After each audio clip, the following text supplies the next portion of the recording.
pagi Bu Francisca. Selamat pagi juga Bu Dian. Oke, sebelum kita memulai sesi super visi ini, saya ingin memastikan tujuan kita dalam pengembangan kompetensi coaching.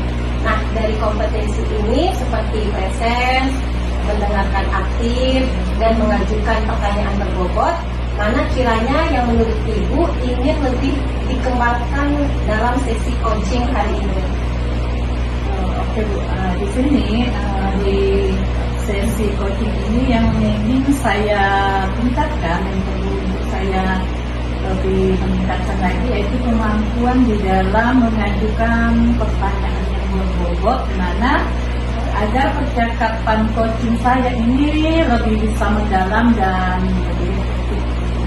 Yang baik Ibu, itu sangat baik. Itu area yang penting ya Bu ya. Menurut Ibu Francisca, bagaimana cara terbaik bagi saya sebagai supervisor untuk mengamati perkembangan tersebut selama sesi coaching nanti?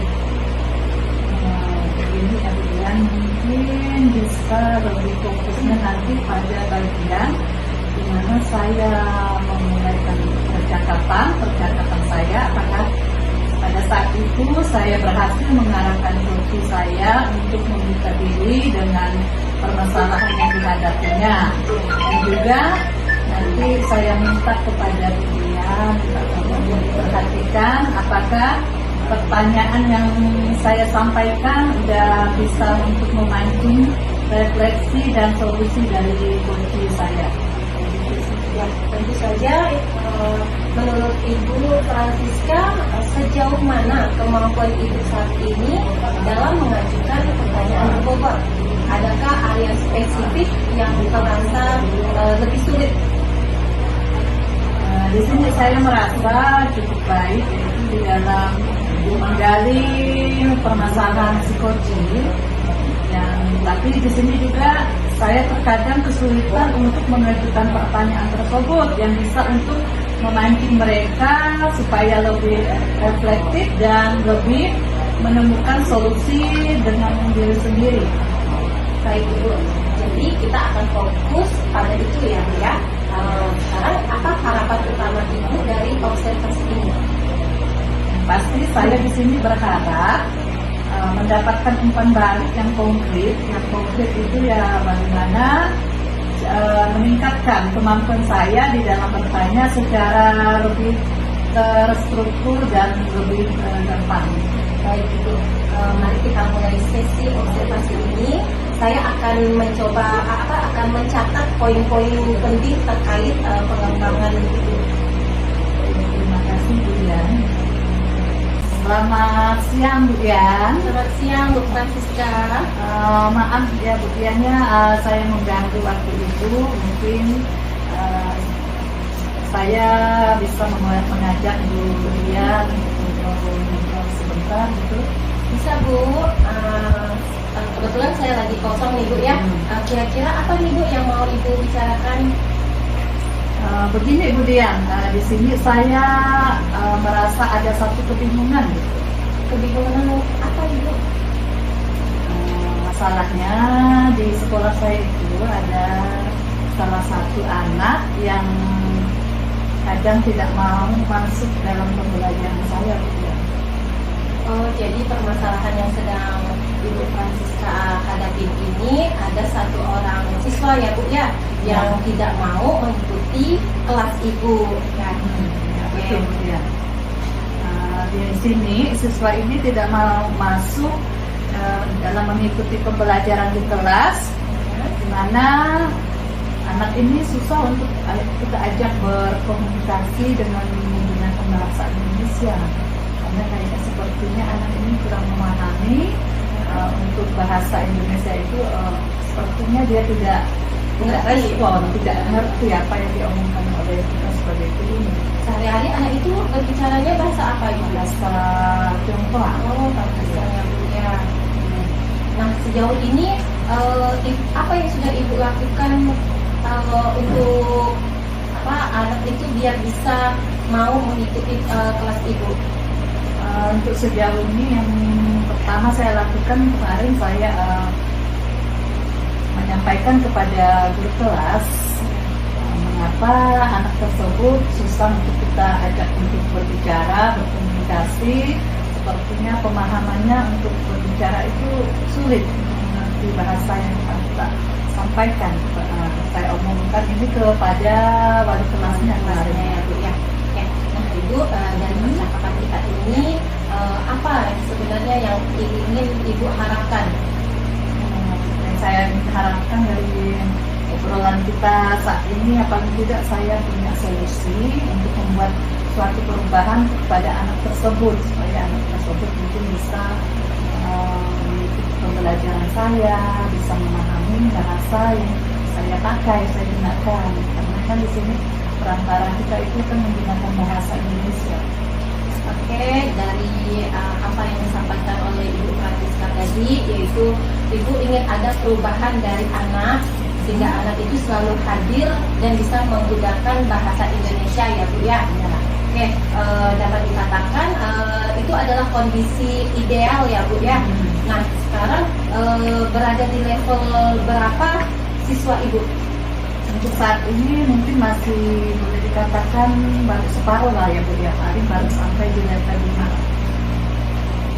5. Nah pada kondisi sekarang ini kira-kira pada level berapa bisa ditingkatkan terhadap perubahan anak tersebut?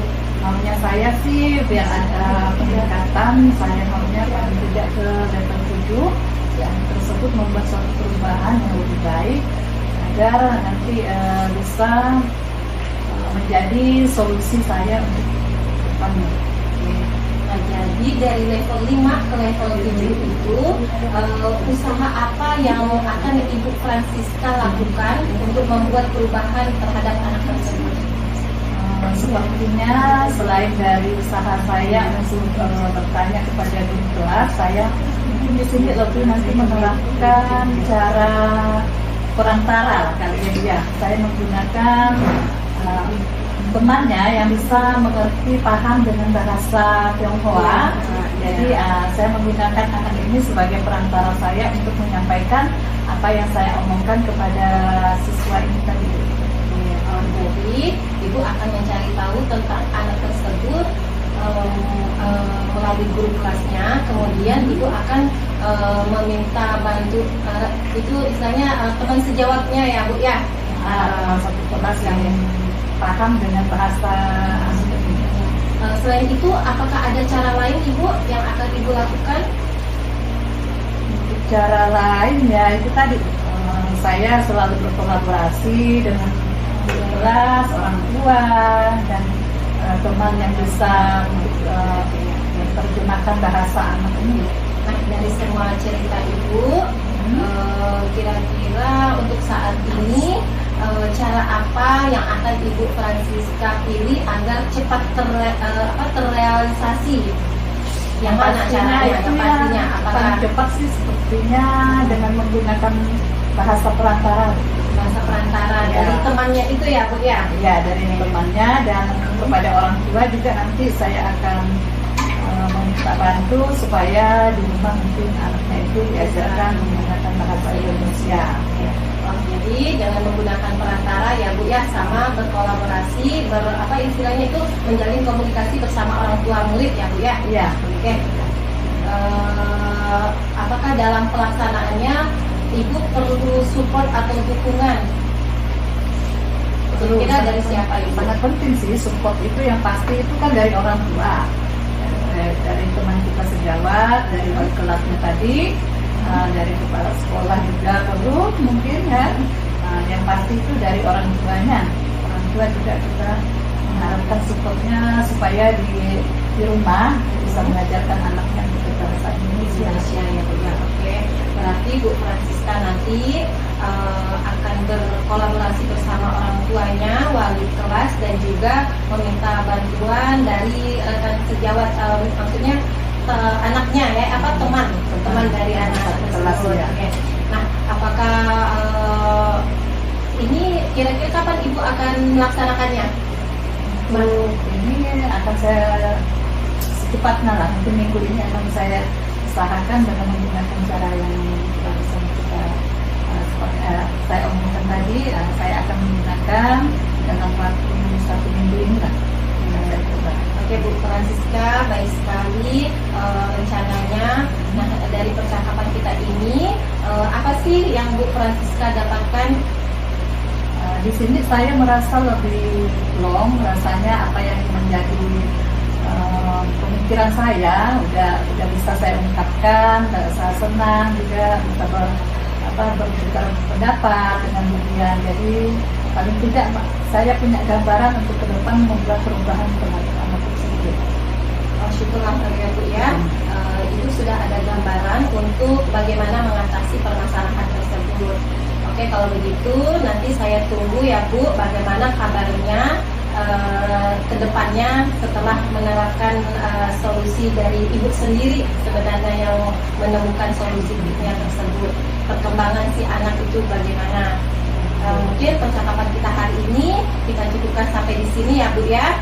Semoga rencana-rencana Ibu Francisca untuk membantu anak tersebut bisa berjalan dengan baik. Ya, terima kasih Budian. Sama-sama Ibu.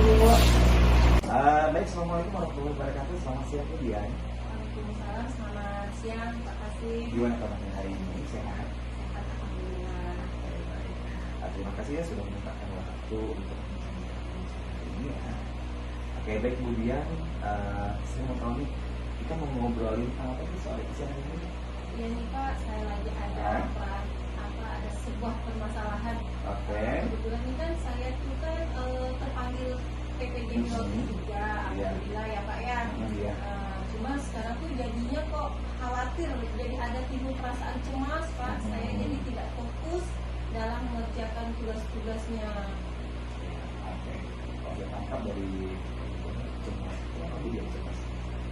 Cemasnya itu karena saya takutnya kan dalam bersamaan juga saya ini kan mengikuti program guru penggerak, Iya. Pak. Kemudian ditambah lagi sekarang PPG. Iya. Nah, saya khawatir nanti tugas-tugasnya itu tidak bisa saya kerjakan dengan maksimal, dengan baik. Oh, begitu. Kalau kita kan Budian khawatir dengan tugas-tugas yang nggak bisa dikerjakan.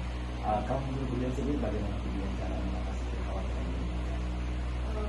Kebetulan nih Pak ya, Iya. karena saya sudah mengikuti program guru penggerak, di situ kan diajarkan bagaimana kita bisa menggunakan teknik stop untuk merilekskan perasaan kita. Nah, kemarin-kemarin itu saya sudah mencoba gitu Pak, mencoba perasaan menggunakan teknik stop itu. Jadi sekarang udah mulai hilang lah perasaan cemasnya itu. Oke, sudah Tapi mulai. belum ya. Sudah mulai sedikit hilang ya kalau cemasnya, artinya sedikit menggunakan metode stop, Budian sudah agak mulai sedikit berjalan dengan kegiatan-kegiatan yang mungkin banyak dilakukan di kedepannya ya. Oke Budian, saya tahu dari pembicaraan kita hari ini Budian punya apa sih? Saya tuh pengennya tuh Pak, saya bisa lebih tenang, lebih rileks menjalankan kegiatan saya, meskipun ada tambahan dalam beban kerja gitu Pak ya. Saya ingin bisa mengajar dengan maksimal, kemudian saya bisa mengikuti guru penggerak dengan baik, dan juga saya bisa mengikuti PPJ dengan baik. Harapan saya sih Seperti itu ya Budian ya. Saya tangkap tadi ada tenang, ada rileks. Kira-kira juga Budian itu gimana sih Budian bisa menciptakan ketenangan, rileks di Budian itu seperti apa yang Budian? saya mungkin nanti saya mau mencoba ya Pak ya. Iya. Jadi membuat daftar kegiatan saya sehingga saya nantinya tuh bisa memprioritaskan tugas-tugas yang mana dulu yang harus saya kerjakan. Gitu. Atau kegiatan prioritas ya. Kalau untuk saat ini apa sudah dibuat apa? Belum Pak. Belum dibuat. Kenapa belum dibuat? Karena tadi itu karena perasaan cemas, jadi saya bingung Pak, mau yang mana dulu yang mau saya kerjakan. Padahal sudah terpikir saya kayaknya ini harus membuat daftar tugas yang prioritas. Tugas prioritas ya yang harus dikerjakan biar Budian lebih tenang dan rileks ya. Oke, kira-kira Budian kapan kemudian bisa membuat sangkar ini agar kemudian cepat lepas dari masalah ini? Mungkin nanti sepulang dari sekolah, Ya. nah, nanti malam biasanya malam hari itu kan udah pekerjaan di rumah sudah santai ya Pak ya. Oke. Nah, nanti saya akan mencoba membuat daftar yang mana dulu tugas-tugas, mulai dari tugas-tugas yang prioritas yang semuanya itu kan ada due date-nya ya Pak ya. Iya, benar. Nah, saya pasti mendahulukan yang mana dulu. Jadi mencari pekerjaan prioritas terlebih dahulu supaya dulu. Oke, Bu, terima kasih waktunya ya. Bagaimana dari kesimpulan dan pembelian kita hari ini, gimana perasaan Bu Dian hari ini? Rasanya saya jadi lebih lega Pak. Lega. Jadi apa yang saya pikirkan Iya. itu ternyata menurut Bapak udah betul ya Pak ya. Iya. Saya harus membuat daftar prioritas Iya, dulu benar. ya. Jadi apa saja yang Bu Dian lakukan untuk mengurangi kecemasan ini tadi? Coba bisa diulangi barangkali Bu Dian. Saya nanti bisa mencoba dengan memulai membuat daftar tugas prioritas. Ya. Kemudian saya akan melakukan lagi teknik-teknik stop ya Pak ya. Iya, benar. Biar saya bisa lebih rileks, lebih Iya. tenang menghadapi pekerjaan saya. Oke, sukses Bu Dian ya, semoga berhasil ya. Ya, Pak, terima kasih Pak ya. Ya, oke, terima kasih Bu Dian ya. Selamat membagi waktu kita dan kita bisa hari ini. Sama-sama Pak. Oke ya.